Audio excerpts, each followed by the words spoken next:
Over the holidays, I ended up creating cards as well to match the mini scrapbook.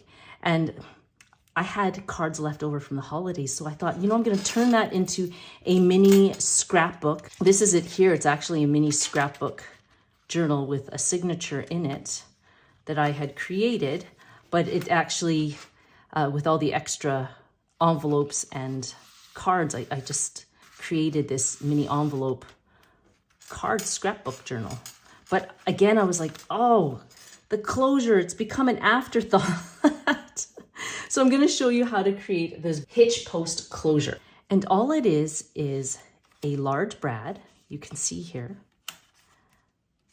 that I placed upside down into an eyelet. And what you do first is you glue the eyelet into the card base or into the cover of your scrapbook or your junk journal. Make sure that that's secured. So that is, as you can see, that's the eyelet there. So it's upside down. Stuck it through. And then I took a larger than usual brad. These are medium size. They're not the really tiny ones. And you stick it through the top there. So what happens is the post of the eyelet, as you can see, sticks out at the top of the scrapbook.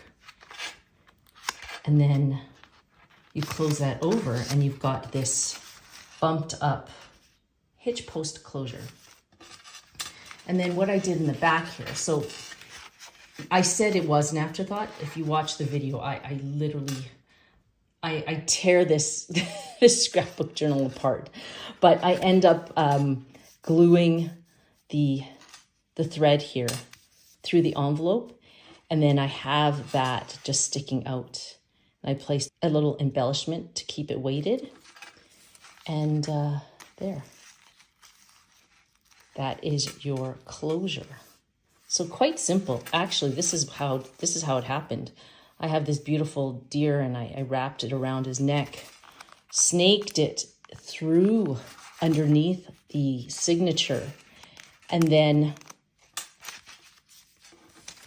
actually had it snake through. Do you see that? In the back side of the signature, right through the envelope.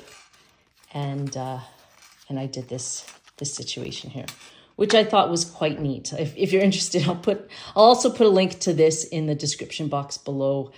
Should you go, hey, I have extra cards, I could actually make mini journals out of them. But yeah, I'll put that in the description box below for you too. So that is your Hitch post closure.